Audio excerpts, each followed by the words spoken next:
Hello everyone, my name is Contro, and today is a true milestone for both myself and this channel. I've gained my first Patreon supporter, and not only that, but she's already made a request. I gotta say, I wasn't expecting one so soon, but here we are. And I'm extremely humbled. Amelissa, thank you so much for your support. It means the world to me. And her request is a short story, told in the form of a fable. Ladies and gentlemen, sit back, relax, and enjoy The 3 Questions by Leo Tolstoy.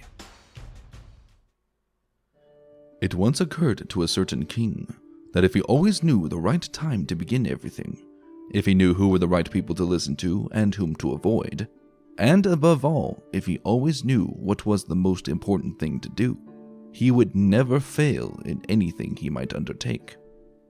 And this thought having occurred to him, he had it proclaimed throughout his kingdom that he would give a great reward to anyone who would teach him what was the right time for every action, and who were the most necessary people, and how he might know what was the most important thing to do.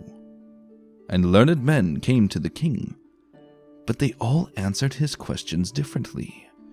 In reply to the first question, some said that to know the right time for every action, one must draw up in advance a table of days, months, and years, and must live strictly according to it.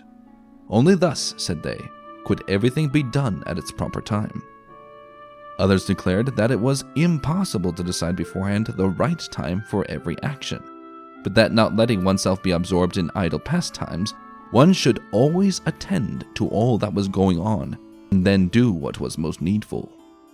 Others, again, said that however attentive the king might be to what was going on, it was impossible for one man to decide correctly the right time for every action, but that he should have a council of wise men who would help him to fix the proper time for everything. But then again, others said there were some things which could not wait to be laid before a council, but about which one had at once to decide whether to undertake them or not. But in order to decide that, one must know beforehand what was going to happen. It is only magicians who know that, and therefore, in order to know the right time for every action, one must consult magicians. Equally various were the answers to the second question. Some said the people the king most needed were his counselors, others the priests, others the doctors, while some said the warriors were the most necessary. To the third question as to what was the most important occupation, some replied that the most important thing in the world was science. Others said it was skill in warfare, and others again that it was religious worship. All the answers being different, the king agreed with none of them and gave the reward to none. But, still wishing to find the right answers to his questions, he decided to consult a hermit, widely renowned for his wisdom. The hermit lived in a wood which he never quitted, and he received none but common folk. So the king put on simple clothes, and before reaching the hermit's cell, dismounted from his horse, and, leaving his bodyguard behind, went on alone. When the king approached, the hermit was digging the ground in front of his hut. Seeing the king, he greeted him and went on digging. The hermit was frail and weak, and each time he stuck his spade into the ground and turned a little earth, he breathed heavily. The king went up to him and said, "I have come to you, wise hermit, to ask you to answer 3 questions. How can I learn to do the right thing at the right time? Who are the people I most need, and to whom should I, therefore, pay more attention than to the rest? And what affairs are the most important, and need my first attention?" The hermit listened to the king, but answered nothing. He just spat on his hand and recommenced digging. "You are tired," said the king. "Let me take the spade and work a while for you." "Thanks," said the hermit, and, giving the spade to the king, he sat down on the ground. When he had dug 2 beds, the king stopped and repeated his questions. The hermit again gave no answer, but rose, stretched out his hand for the spade, and said, "Now rest a while, and let me work a bit." But the king did not give him the spade, and continued to dig. 1 hour passed, and another. The sun began to sink behind the trees, and the king at last stuck the spade into the ground and said, "I came to you, wise man, for an answer to my questions. If you can give me none, tell me so, and I will return home." "Here comes someone running," said the hermit. "Let us see who it is." The king turned round and saw a bearded man come running out of the wood. The man held his hands pressed against his stomach, and blood was flowing from under them. When he reached the king, he fell fainting on the ground, moaning feebly. The king and the hermit unfastened the man's clothing. There was a large wound in his stomach. The king washed it as best he could, and bandaged it with his handkerchief and with a towel the hermit had. But the blood would not stop flowing, and the king again and again removed the bandage soaked with warm blood, and washed and rebandaged the wound. When at last the blood ceased flowing, the man revived and asked for something to drink. The king brought fresh water and gave it to him. Meanwhile the sun had set, and it had become cool. So the king, with the hermit's help, carried the wounded man into the hut and laid him on the bed. Lying on the bed, the man closed his eyes and was quiet. But the king was so tired with his walk and with the work he had done that he crouched down on the threshold and also fell asleep, so soundly that he slept all through the short summer night.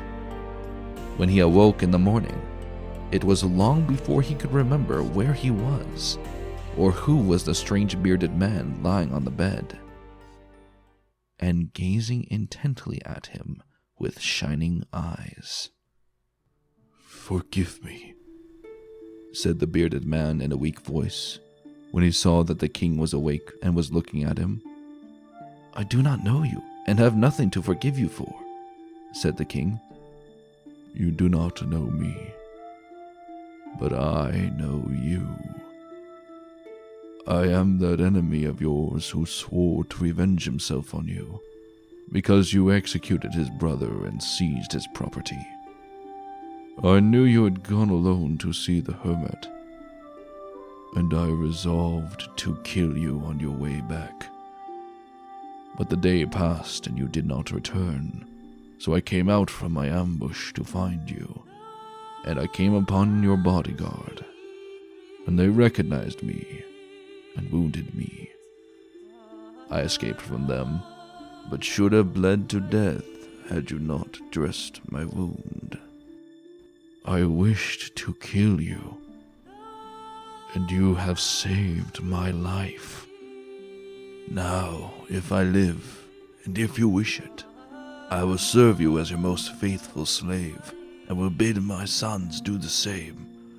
Forgive me." The king was very glad to have made peace with his enemy so easily, and to have gained him for a friend. And he not only forgave him, but said he would send his servants and his own physician to attend him, and promised to restore his property. Having taken leave of the wounded man, the king went out into the porch and looked around for the hermit. Before going away, he wished once more to beg an answer to the questions he had put. The hermit was outside on his knees, sowing seeds in the beds that had been dug the day before. The king approached him and said, "For the last time, I pray you to answer my questions, wise man." "You have already been answered," said the hermit, still crouching on his thin legs and looking up at the king who stood before him. "How answered? What do you mean?" asked the king. "Do you not see?" replied the hermit. "If you had not pitied my weakness yesterday, and had not dug those beds for me, but had gone your way, that man would have attacked you, and you would have repented of not having stayed with me. So the most important time was when you were digging the beds, and I was the most important man, and to do me good was your most important business.